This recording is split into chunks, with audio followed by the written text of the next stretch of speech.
കൂട്ടുകാരെ നമസ്കാരം, രാജേഷാണേ. നമ്മളിപ്പോൾ ബെൽജിയത്തുള്ള ഒരു കമ്പനിയിൽ ലോഡ് കയറ്റാൻ വേണ്ടി വന്നേക്കാണ് കേട്ടോ. ഇവിടെ നിന്ന് നമുക്ക് കോപ്പറാണ് ലോഡ് കയറ്റേണ്ടത്. ഈ കമ്പനിയുടെ കയറുമ്പോൾ തന്നെ നമ്മൾ കാലുവണ്ടി തൂക്കണം. പിന്നെ നമ്മൾ ലോഡായിട്ട് ഇറങ്ങാൻ നേരത്ത് ലോഡും വണ്ടി നമ്മൾ തൂക്കണം കേട്ടോ.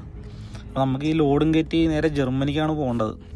അങ്ങനെ നമ്മുടെ വണ്ടിയിൽ ലോഡൊക്കെ ഫുള്ളായി 25 ടണ്ണോളം സാധനം കയറ്റി വെച്ചിട്ടുണ്ട്. അപ്പോൾ ഇത് മൊത്തത്തിൽ ഇനി ബെൽറ്റ് അടിക്കുക, സേഫായിട്ട് ബെൽറ്റ് അടിക്കുക എന്നുള്ളതാണ്. അങ്ങനെ ഒരു പെല്ലറ്റ് ഫ്രണ്ടിൽ വെച്ച് ക്രോസ് അടിച്ചിട്ട് ബാക്കിയുള്ള ഓരോ പെല്ലറ്റിനും ഓരോ ബെൽറ്റ് വെച്ചടിച്ച് നേരെ ഫുള്ള് സേഫാക്കി. അങ്ങനെ നമ്മളിത് ബാക്കിയുള്ള കമ്പനിയിലെ പരിപാടിയെല്ലാം തീർത്തിട്ട് നേരെ ജർമ്മനിക്ക് പോകാട്ടോ. അങ്ങനെ പോകുമ്പോഴും നമ്മുടെ ചിന്തയെന്ന് വെച്ചിട്ടുണ്ടെങ്കിൽ നാളെ രാവിലെ 6 മണിക്കാണ് എനിക്ക് അൺലോഡിങ് ഉള്ളത്.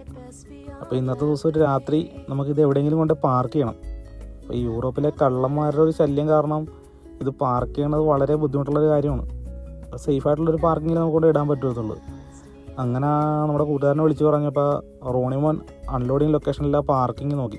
അപ്പോൾ അവിടെ സേഫായിട്ട് വണ്ടി പാർക്ക് ചെയ്യാനുള്ള സൗകര്യം ഉണ്ടെന്ന് പറഞ്ഞ് അങ്ങനെ നേരെ ഒന്നും നോക്കിയില്ല, നേരെ വിട്ട് അങ്ങോട്ട് തന്നെ പോയി. അപ്പോൾ ഇതാണ് ആ പാർക്കിങ്. നേരെ കമ്പനിയുടെ ഫ്രണ്ടിൽ തന്നെയാണ് പാർക്കിങ്. അത്യാവശ്യം വെട്ടവും വിളിച്ചൊക്കെ ഉണ്ട്, നമുക്ക് വലിയ കുഴപ്പമില്ല, വിശ്വസിച്ച് കിടക്കാൻ പറ്റിയ പാർക്കിങ്ങാണ്. എൻ്റെ റിവ്യൂ ഒക്കെ എടുത്ത് നോക്കി കഴിഞ്ഞപ്പോൾ വലിയ പ്രശ്നമില്ലാത്ത സ്ഥലമാണെന്ന് കണ്ട് അങ്ങനെ അവിടെ അങ്ങോട്ട് പാർക്ക് ചെയ്ത്. അങ്ങനെ രാവിലെ 6 മണിക്ക് തന്നെ കമ്പനി ഓപ്പൺ ആയി കേട്ടോ. കമ്പനി ഓപ്പണായി നേരെ കമ്പനിയുടെ അകത്തേക്ക് കയറുമ്പോൾ തന്നെ വേ ബ്രിഡ്ജാണ്. ആ വേ ബ്രിഡ്ജിൽ വണ്ടി തൂക്കി നേരെ ലോഡ് ഇറക്കേണ്ട സ്പോട്ടിൽ കൊണ്ട് പിടിച്ച്. പിന്നെ അവിടെ അധികം താമസമൊന്നും ഇല്ലായിരുന്നു കേട്ടോ. നമ്മൾ കൊണ്ട് വണ്ടി പിടിച്ച് സൈഡ് ഓപ്പൺ ആക്കി കൊടുത്തപ്പോൾ തന്നെ അവിടുത്തെ ഓപ്പറേറ്റർ വന്ന് ലോഡ് ഇറക്കാൻ വേണ്ടി തുടങ്ങി. അധികം നേരമൊന്നും എടുത്തില്ല കേട്ടോ, പെട്ടെന്ന് തന്നെ അവർ അൺലോഡ് ചെയ്ത് തന്നു. അപ്പോൾ എനിക്കാണെന്നുണ്ടെങ്കിൽ തലേ ദിവസം തന്നെ മാനേജർ അടുത്ത ടാസ്ക് ഇട്ട് തന്നിട്ടുണ്ടായിരുന്നു ഇന്നത്തെ ദിവസം. അപ്പോൾ നമ്മൾ നേരെ ആ ടാസ്കിലായിട്ടും പോയി. നമ്മുടെ ഒരു കമ്പനി വണ്ടി തന്നെ എൻ്റെ കൂട്ടത്തിൽ വന്ന് കിടപ്പുണ്ടായിരുന്നു.